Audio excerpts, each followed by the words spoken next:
we had no power in the studio, so I had to transition quickly to some backup plan. Oh, everybody's arriving.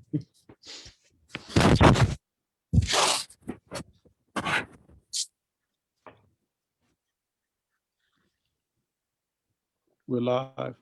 Okay, Melinda, you're on. Good morning, everybody, and welcome to 1 Million Cups. Please log into our app. You can download it at the App Store or Google Play. We get credit as an organization for sign-ins, and you can also use the app later for connecting with people in our group that are here today. 1 Million Cups is about entrepreneurship, community, and education. Our mission is to lower obstacle of access to education, resources and connections for all types of new and aspiring entrepreneurs. Hold on. Our key pillars are presentations, not pitches, authentic connections, not networking. We're run for the community, by the community. Our culture, it's very safe and supportive. We're all volunteer-led, comprehensive for organizers, presenters, and attendees. We advocate presenter pipeline together as a community. We're a weekly event. We bring together entrepreneurs and Fairfax County community over coffee and conversations. We meet in 160 different locations nationally at the same time each week. We're a mastermind organization. We're not here to sharpshoot, and it's a very safe and supportive setting. We ask that you please go to our Facebook page and share Facebook Live. The URL is IMC Fairfax, both for Facebook and LinkedIn. Please provide feedback in our Zoom chat today and share our content online. Next slide. We're here to help. Danelle Johns, Jen Dalton, Tony Bennett, Myosha Mendes, John Yu, John Rutenberg, Renetta Jones, Justin Wilson, Russ McIntosh, and myself, Melinda Sigel. Our sponsors are Evolution, Office Evolution, and CCC Solutions. And I saw you, Sylvia. Would you like to start and say something about you guys? Sure. Good morning, everyone. My name is Sylvia Ferguson, and I'm the Business Center Manager of Office Evolution here in Tyson's Corner. We are the sponsors, or one of the sponsors, and here at Office Evolution, we provide affordable private offices, conference rooms, virtual services, such as a professional business address. So if you're an entrepreneur or a small business owner and you would like to know more, please reach out to me. I will put my information in the chat, and yeah, I would love to give you a tour or give you more information about it. All right, thank you. John, would you like to say something about CCC Solutions? Sure, thanks, Melinda. Hey, John Rutenberg, cccsolutions.com. Proud to be the coffee sponsor. I urge other participants and attendees to be a coffee sponsor. At CCC, our clients manage their prospects, their sales pipeline, and their clients using our contact management software with less follow-up fatigue. Thank you. Thanks, John. Thanks, Sylvia. Next slide, please. How our meeting works. John Yu is our moderator today. Please make sure your mic is on mute, and then to ask a question and participate in the discussion, use the hand wave icon in chat to announce to John that you have a question. You can also send John a message in chat if he doesn't see it, or wave your hand. When the monitor says your name, please unmute yourself. You can also hold the space bar down and talk. Say your name first, who you are with, then ask your question or make your comment. When you're done, please put your mic back on mute. And today's presentation is Shield Pals, and I want to welcome Chris McCormick. He's head of operations of Shield Pals. Hi, Welcome. thank you very much. It's good to be here. A little hectic this morning, but glad to be part of this group. So I'm Chris McCormick. I'm one of the members of Shield Pals. It was an opportunity that came out of a misfortune that arose from the COVID-19 epidemic or pandemic.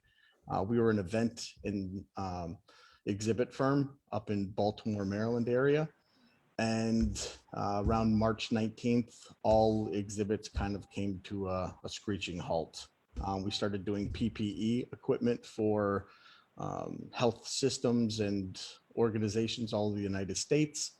And one morning watching our kids sleep, we started thinking how terrible it would be to have to take them to a hospital. And then that perspective quickly shifted to how terrifying it would be for them to have to go to a medical environment when they couldn't see nurses and doctors' faces and the compassion, and just how much more scary it would be for them. So in this process, we've decided, hey, we have all this equipment here. How do we repurpose it to make an impact for their situation? So we started printing fun little characters on it. So giving a doctor or a nurse or a dentist a way to integrate and to interact with the smaller patients, and to just give a little bit of anxiety relief.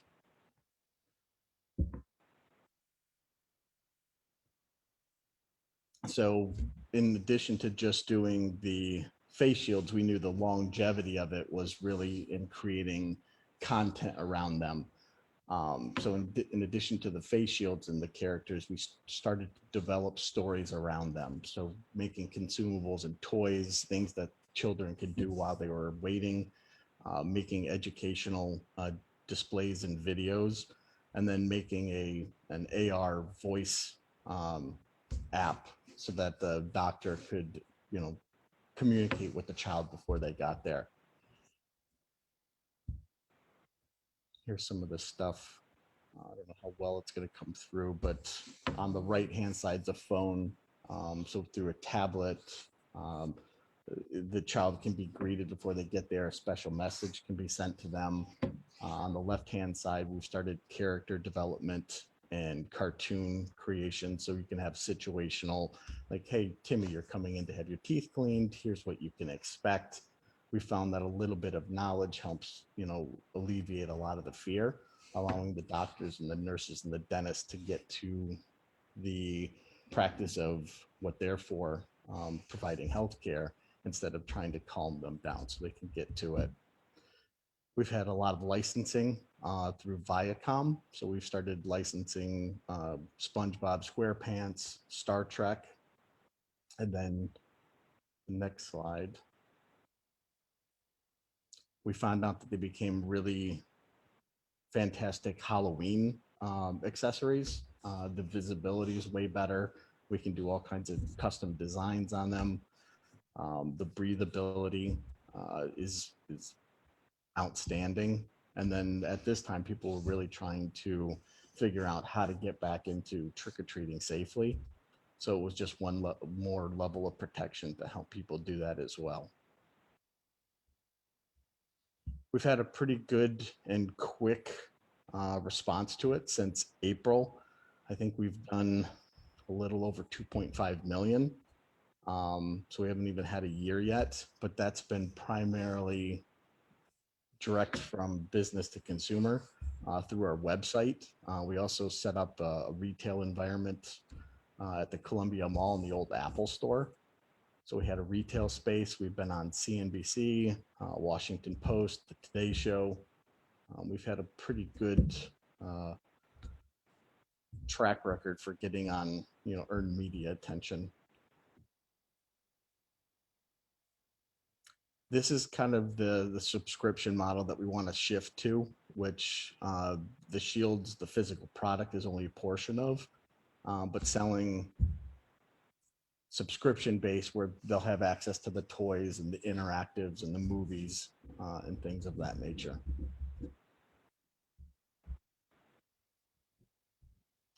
The testimonials is where we kind of first found that we were really on to something. I think there's another one in farther, but it may have been removed.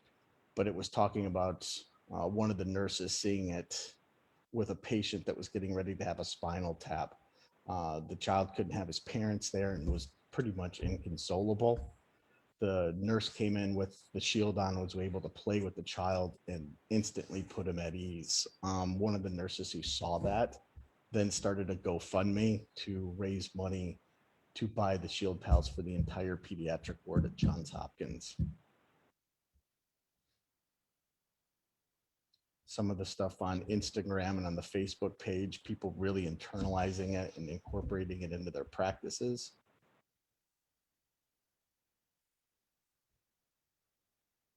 And there's the team. It's Graham Dodge, myself, and my wife, Tracy McCormick.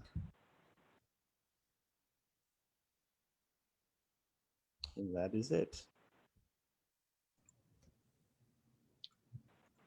All right. This is my big question. You know, we've been such a, you know, our background is not in direct channel. So we were able to start a retail store based on our past experiences working with Under Armour.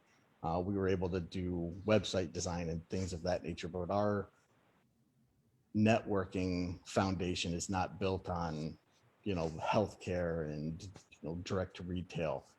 So the doing the stuff, you know, e-commerce and setting up our own store was one thing, but the way this is going to live on is by getting into the channels that we don't fully know how to approach.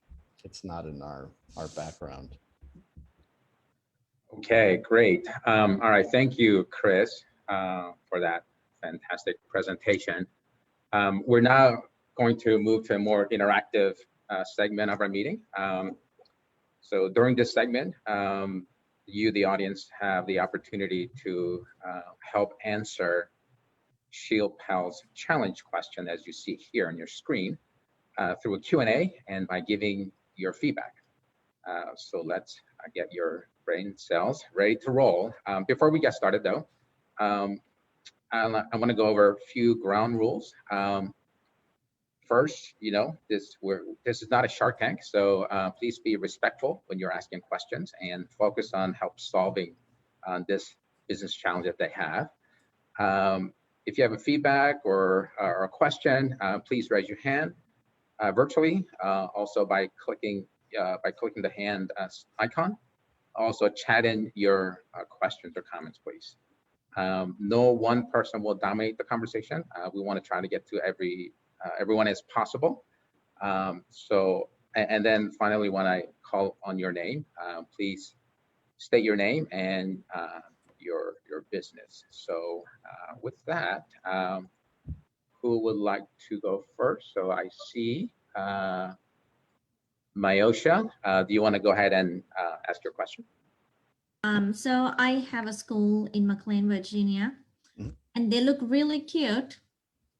So I'm just interested to know how to get some for my teachers and. You can go to shieldpals.com. We developed a halo that's really specific for education. Teachers, students weren't really used to wearing PPE equipment where nurses, doctors, dentists were. So the big complaint we had at the beginning was, you know, people who weren't used to wearing it being uncomfortable. So over the course of a few months, we worked on what we call the Comfort Halo, which is an EVA foam base. It's flexible, it's infinitely adjustable, and it weighs less than an ounce. So that became the ideal solution for teachers and students. And it's really durable. They can't break them. What did you say? How do you get them and online? Yep, shieldpals.com. Shield. Okay. So I also wanted to ask you a question for the sustainability of your business. So for example, my teachers and myself included, I'm already vaccinated. you know, so how do you plan to survive this? Because I don't see, I think that it'll take maybe some time for the children to get vaccinated, but Correct. Right from the beginning, we knew that the direct to consumer was going to be a very, it had a timeline. I mean, it was going to have a Okay. finish line. Hopefully, we weren't going to be selling face shields to people in schools and the general public. Our shifting in thinking became, instead of selling to healthcare systems, general PPE, going very narrow and concentrating on pediatrics, so that it becomes an asset or a tool for a healthcare professional to interact with a child, and make that interaction less scary. So direct to consumer, and that's where our big shift right now is coming. Instead of going direct to consumer through the website and through retail, going more to health systems and getting into pediatric departments and using it as an aid to help the interaction between professional and patient. Got it. Got it. Yeah, there's more sustainability in that field. I can see that. Yep. And that's what we're kind of struggling with right now, is how do we, this isn't our background. We were event professionals. We did trade shows and museums and built restaurants. We didn't, set out to build, protective equipment, but it was an accidental opportunity. And we were just positioned well to develop it and make it a reality. Okay, thank you. Fantastic. Great, thank you. Sylvia, you want to state your comments, and then after that, Melinda, do you have a question? Sure. Yeah, so I used to be a teacher too for the little ones, and we did make an experience. There were sometimes very shy kids, and when they put on masks, all of a sudden they started talking like without like pressure, and it really helped them communicate with others, which was nice. So I really could see that your mask, that the kids will have fun with it, and especially the shy ones, that they will open up. The other thing we found was people with learning disabilities, they have to see the mouth move. So having a face covering makes it hard for them to communicate. And even in early childhood development, a key component of that is for the child to see the words being formed on the mouth. So being with the shield and having that area allows them to have that needed interaction. Interesting. Melinda? Couple questions which are related. What industries have you identified, or are you looking to us to also suggest some other industries? And with that said, I'm actually thinking your event marketing industry that you come out of, event industry could use something like what you've got, especially when people start going back to having events again and keeping everything clean around them. But what other industries have you targeted, or are you looking for more ideas from us? Sure, I'm always open for ideas. Healthcare systems, the pediatric divisions of healthcare systems, the Halloween with the Spencer gifts, the party cities, the party stores for Halloween. Those are the two direct one of ones the that are obvious for us. But then, CVS's, the Walmarts, the things of that nature. But that's a whole process that we've started to explore. But that's a whole different set of skill sets, just navigating that whole environment. Because I come out of that industry, and the neat thing about the drugstores and the grocery stores is they have something called an in-out section. And you probably, if you can get to them about now, they're trying to book Halloween and they're trying to book Christmas. Mhm. And then you've got to also think about how you're going to package it, how you're going to sell it, and work out all of those kinds of things. There are a lot of things that you do for the mass market Mhm. that when you're taking a product and you're getting ready to sell it, how are you going to ship it? But one other caution, a lot of new products, and the in-out section is probably one of them, they sometimes wait till the end of the season to pay you. You're right. So I just want you to be aware of that caution. But there may be some other ways that maybe you'll donate money from the purchases of consumers to the virus, and maybe putting more of these masks in hospitals and with doctors' offices or something. You may Yep. be able to bring it right back to the cause. The one that just hit yesterday, we've been working with them for a couple of weeks, is Make-A-Wish. So we're Mhm. doing a 20% or 15%, I gotta see what it is, percentage of sales goes to Make-A-Wish for 1 month. So we're starting to work, with Make-A-Wish and other organizations that have a pediatric component to them. So Make-A-Wish could be a really fun one to raise awareness, but also to help a really nice cause. Yeah, and you may want to stay with Make-A-Wish. Yeah. And tell them you want them to direct it into virus types of funds. Mhm. But all the kids that are in the Make-A-Wish are probably very susceptible and need to be conscious as well, with compromised immune systems. So that extra level of protection for them is probably pretty important. Thank you. All right, thank you. Tony, you're next. You can unmute. Sorry, when you're hosting the slides, it's difficult to get the mouse to work right. Chris and Tracy, I wanted to say first and foremost, what an amazing transition. And what a great example of the old adage, see a need, fill a need. Because literally just, learning about you and everything you've done is just fantastic, and how quickly you were able to ramp up and hit the numbers that you were hitting is fantastic. Chris, my question to you is this. Have you had any communication, because you've already gotten into a number of healthcare facilities, and from my understanding from not just my own doctor, but from other articles I've read, the healthcare industry probably is not going to back off on the PPE and the protection equipment for the foreseeable future, maybe even years and years and years. Have you had anyone who you've been able to communicate with who's been able to introduce you to their suppliers and distributors of their own medical equipment, where you could create a partnership with them, and instead of shipping and delivering and having the order process go through you, you just produce and have a distributor send those out and do all that, the heavy lift on that side for you? We've started it with two. Benko, which is the third largest dental supplier. It goes Henry Schein, Patterson, and then Benko. And then we've just started conversations with Moderna Health, which is a distribution organization. But those are ones that we need to explore more. If we can get into a Henry Schein, and I'm sure they have ones that are very similar for healthcare. That Henry Schein's pretty specific to dental. But yeah, we're looking and trying to explore that as well. Because instead of going directly to health systems, if we can go to a distributor, it's just going to get it to more people.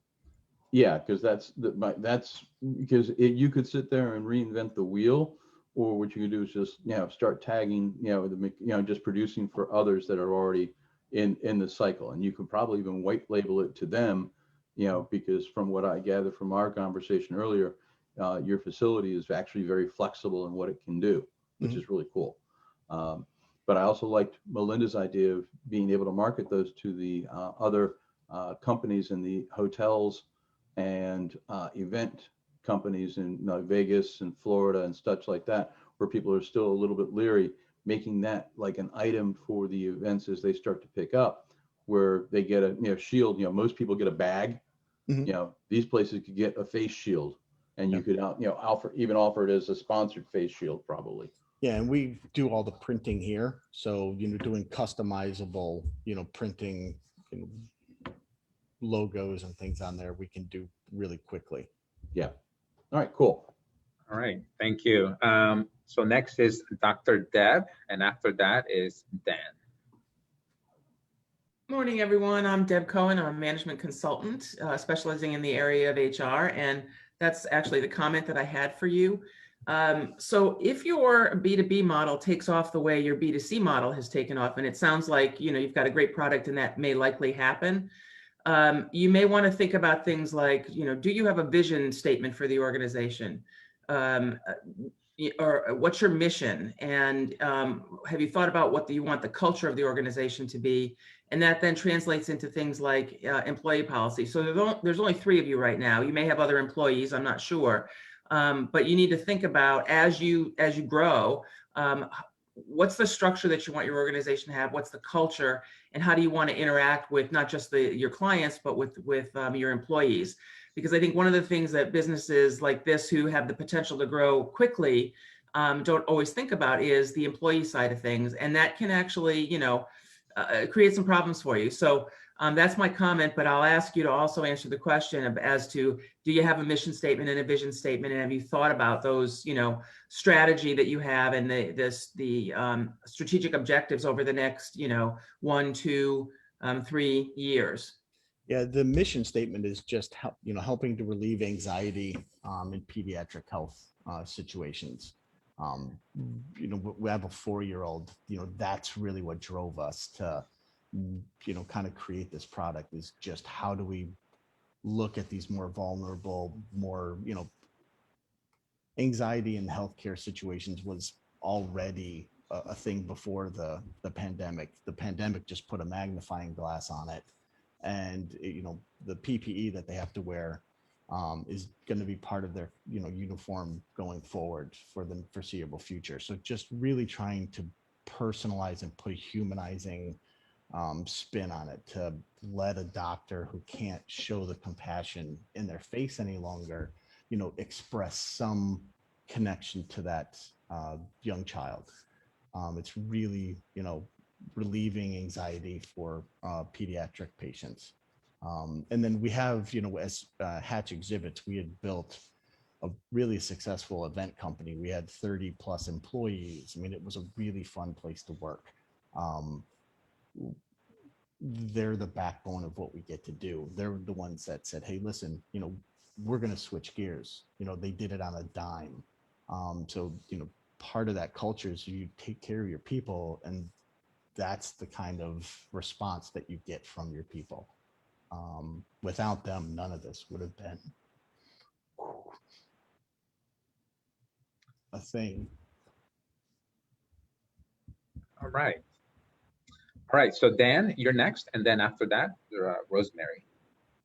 Morning, Chris. A great presentation. Thank you. It's a timely idea. I own a company called Golden Rule Home Watch and Concierge. We watch vacant and unoccupied homes in Northern Virginia.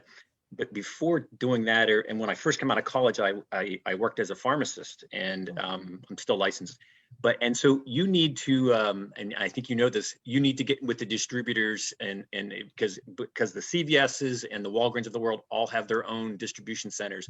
So you need to talk to those people, and then, because the pharmacies will order, they only order what it's on their list, what they can get from their distributor. So you need to spend time with the distributors, because they want to make money off your idea, so you can sell to them, and then they can do the work for you. They promote the product out.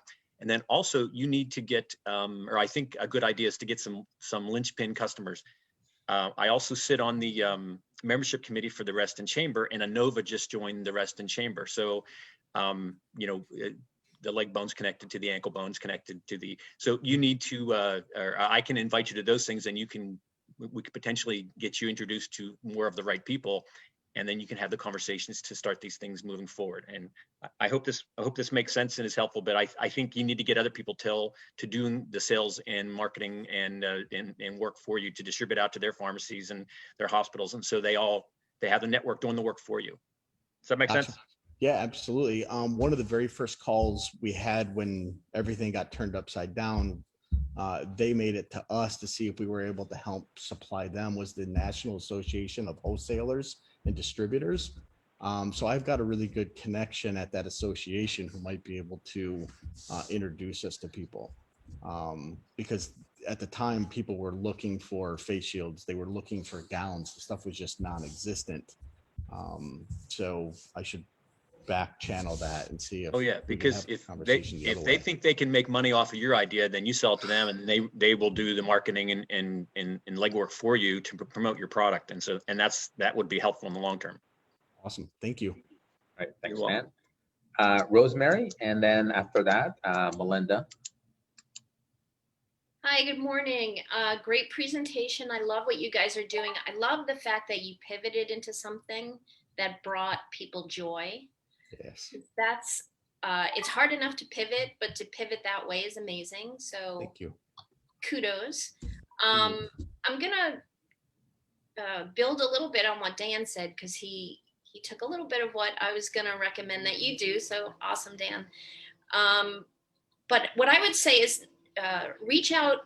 I thought I heard you say that you guys were previously with Under Armour, previously with, or maybe still with a trade organization, right? A trade event or an event organization.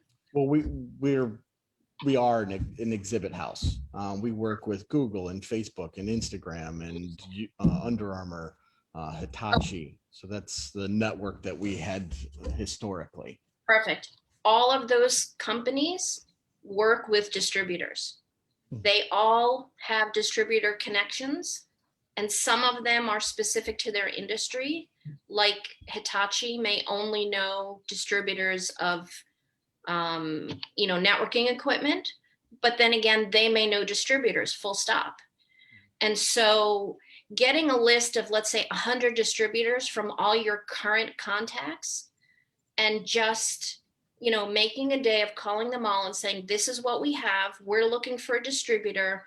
Here's our bona fides, right? We've been on this show and got this feedback and these testimonials.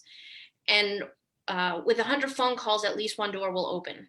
Yeah. And it'll just be sort of an investment of your time with some real information, all through trusted contacts, right? So you're going to get these phone calls from people who know you and trust you already, which gives you a leg up on cold calling.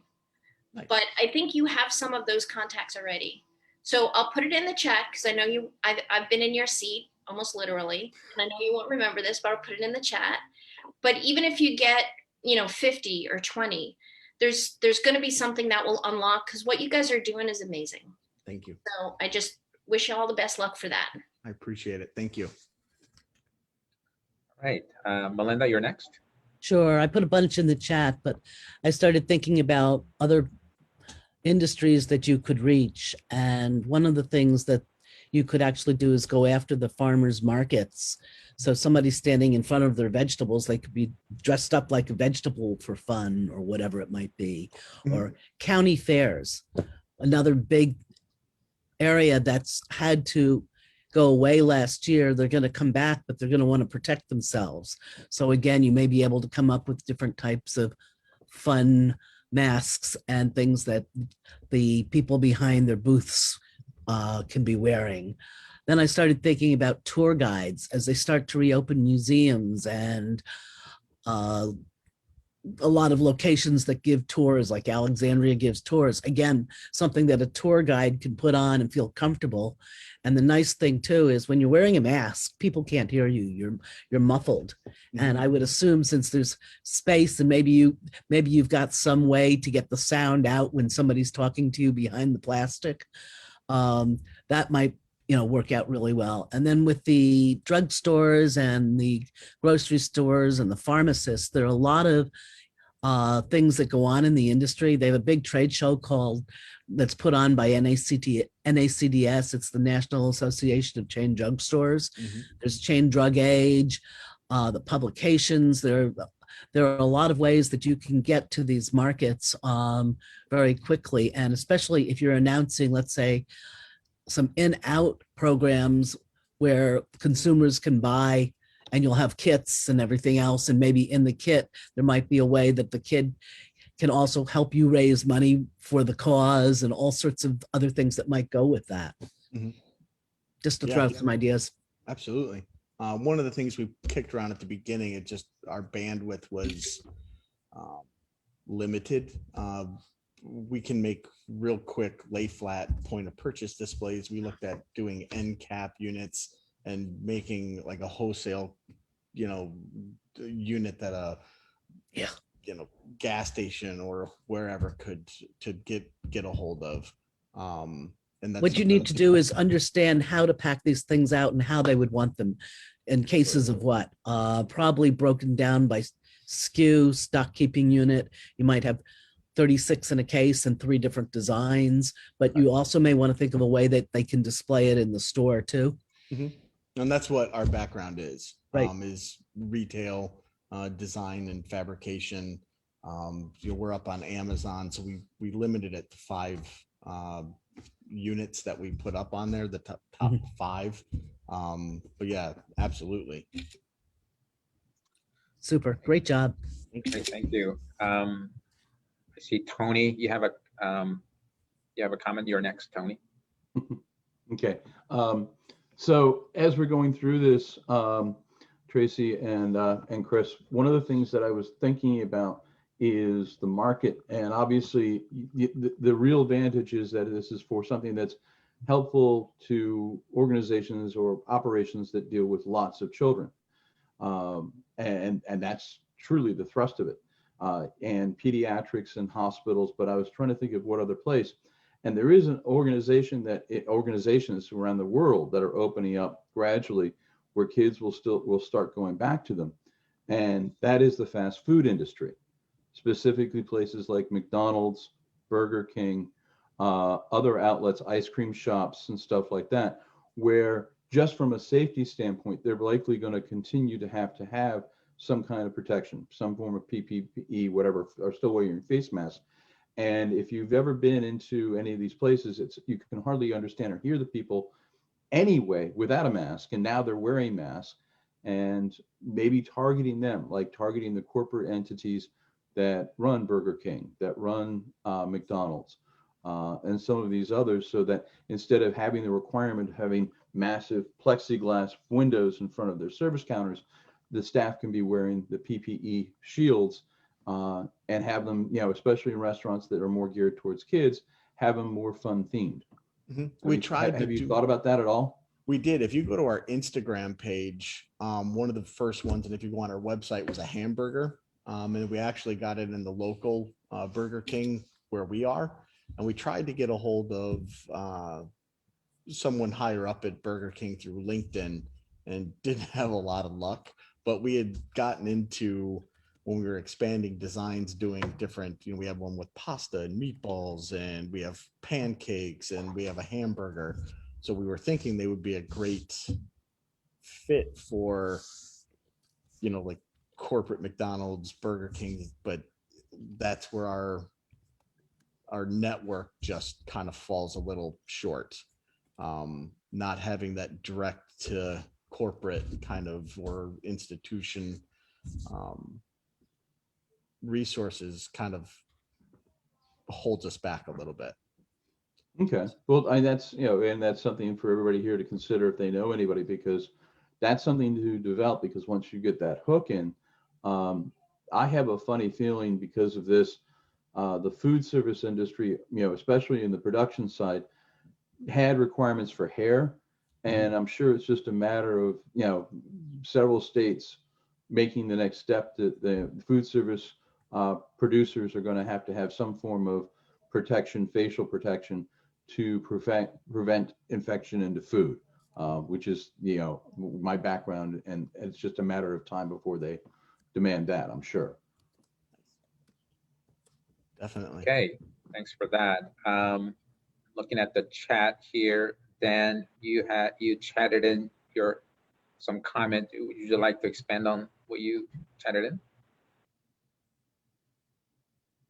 John, was that to me, Dan Lender? Yes, Dan Lender, please. Yeah, and I think these guys probably know about Amerisource and McKesson. I mean, they're very large wholesalers and distributors in the United States. So every healthcare organization buys from them, and even like Inova probably has its own distribution center, but they still buy from McKesson and Amerisource and probably some other ones. And so again, if you get on their books, because they that's what they do, they resell items and they sell. So if and you want additional feet on the street selling for you, right? So from a B2B, and so they will interface with just about every B&B. So from your event management expertise,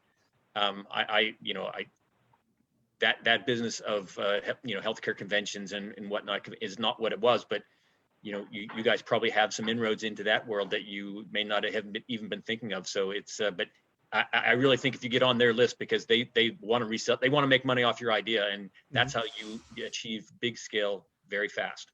And the other thing we started to do is we opened up the M&A process. We just signed our engagement letter with an M&A firm. So they're actually going to try to start to market the company, because I think somebody else could also, who has established distribution channels, might be able to take it and run it and do a lot better in also manufacturing. We're using manufacturing equipment that we have, you know, and I'm sure there's better ways to do it in a mass production that's more cost effective. We were just really using the assets that we had at our fingertips. You know, if I could add something else, this is the type of idea that a Shark Tank type environment would love, because they love to promote ideas like this. And this is, again, so timely. Mm-hmm. We've thought about that. I'm usually, being in the events, we're people behind the scenes. So doing this is pretty unnatural for me. But yeah, the Shark Tank would be interesting. Although we are not a Shark Tank, it might be a good preparation for the actual Shark. No, absolutely. The more of them that I've done, the more comfortable I get, but it's still not second nature. So I appreciate you bearing with me. No problem at all. Hey, so I'm just going through the chat. Donnell, do you have a question? And after that, we'll wrap it up with Devin Smith. No, no, I didn't have a question, but what I did is I put a link to apply to be a vendor. And if he uses that link, he could also send that individual, that company, a sample of his product to see if they like it. Who's that for? Hold on one second. It is Lori's Gifts. Okay. .com. Very cool. So if you try to be a vendor for them, there's an application process, just another avenue for you to get your product in front of another organization. Awesome. Thank you so much. Right. And Devin, you have a comment or question? Yeah, can you hear me? Mm-hmm. Yes. Absolutely. Okay.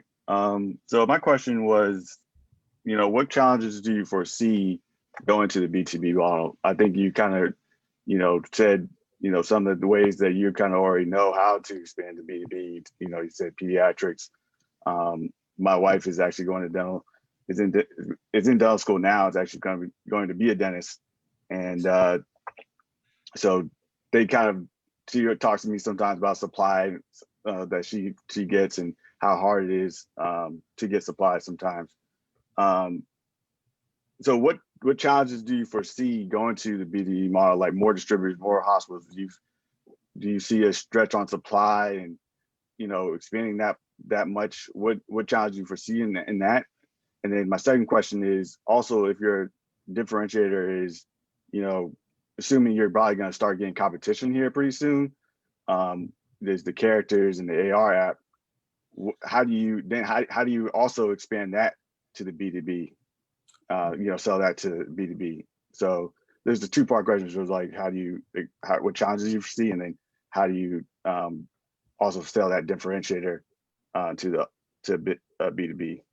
Yeah. So the first part, you can make that quick, brief. That would be great, Chris. The first one is, you know, really making those inroads into the distribution center or systems, getting people who can sell that, you know, for us, so that we don't have to set up avenues into each health system, each dentist office, things of that nature. Once we get to a certain scale, it's going to outpace our production capabilities. Then we'll have to look at more cost effective and more high production capabilities. Second part was the second question again. Oh, so the intellect. So when we went through the trademarking process, there is no IP that we can place on the halo. We continue to build and create. We have 4 different halos for different situations. So we try to innovate, but to get the IP portion of it, you know, anybody can put a character on a face shield, but not everybody is going to be able to develop the story around it. Not everybody is going to be able to do the licensing. So, you know, getting in with Star Trek and, you know, Viacom and SpongeBob. These things were all brand solidification, which just, you know, makes it harder for somebody to come in and copy what we're doing when we have a lot more to offer than just a piece of plastic with a character printed on it. When we have the toys, when we have the interactive games, when we have the map or the application and the cartoons, that's what becomes the differentiator and makes it harder to copy. So And I you think definitely that's see where it. the value Right. is. Okay. Great.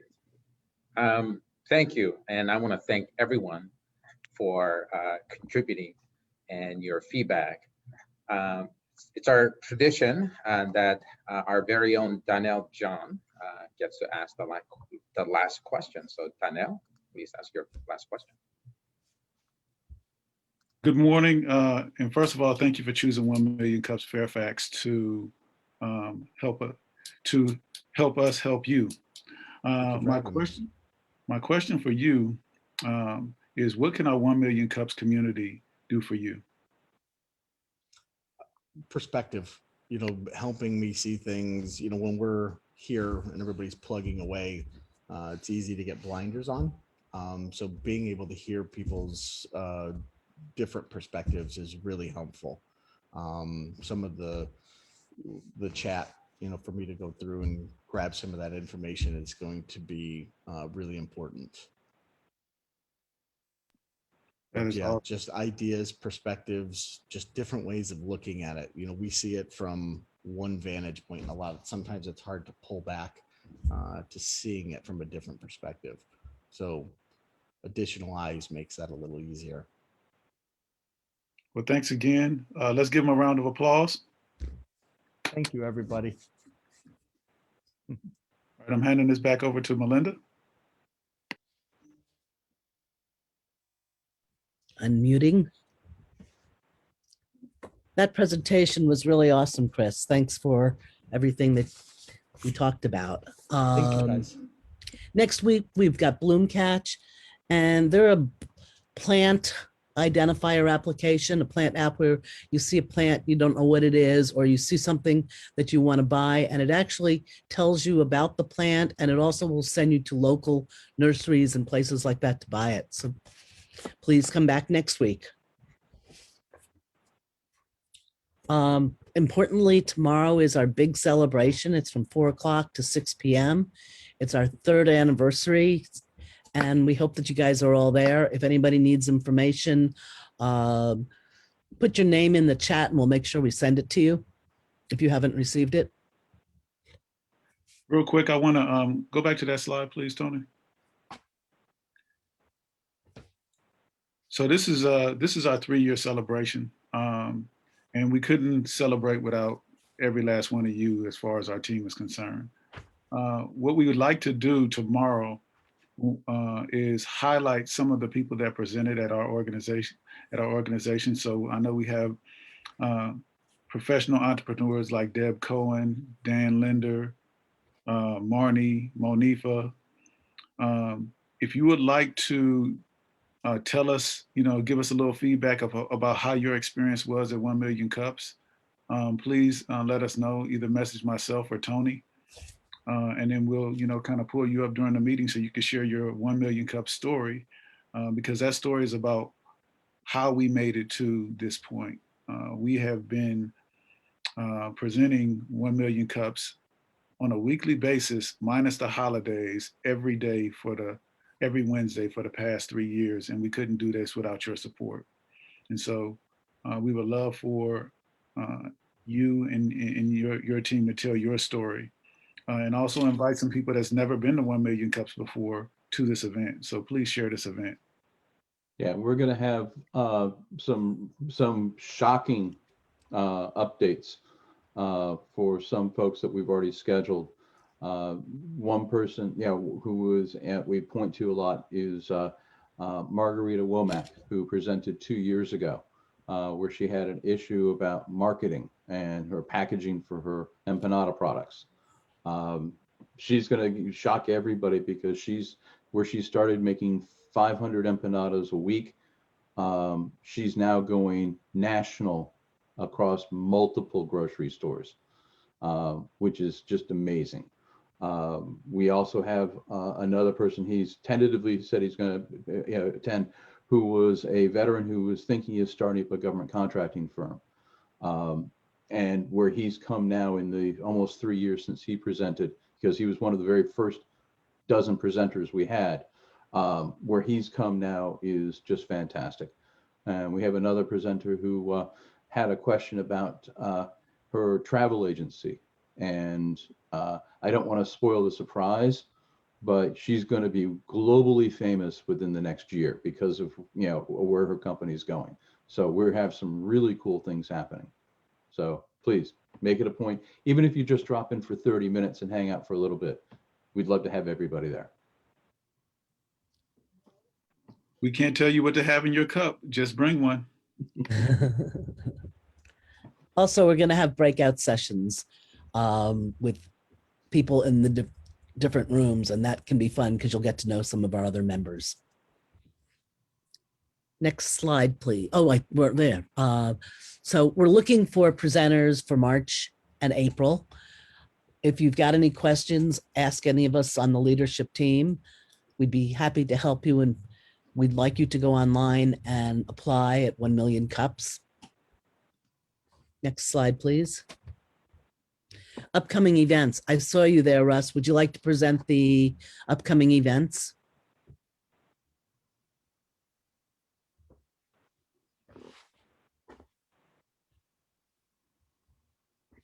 I think he dropped off.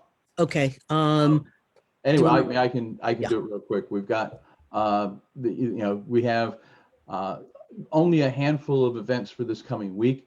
The big one is they're all great, but the big one is the one at the bottom with the Fairfax County EDA. They have a couple of amazing entrepreneurs who will be guest speaking at this one. And Karen had to drop off early, otherwise she'd be telling you about them. But there's some great people who are going to be talking about how they came up with an idea, started it, grew it, and now they're a well-known household name here in Fairfax County and in the country. So that's going to be really a great one to participate in. Does anybody else have any events that they want to share?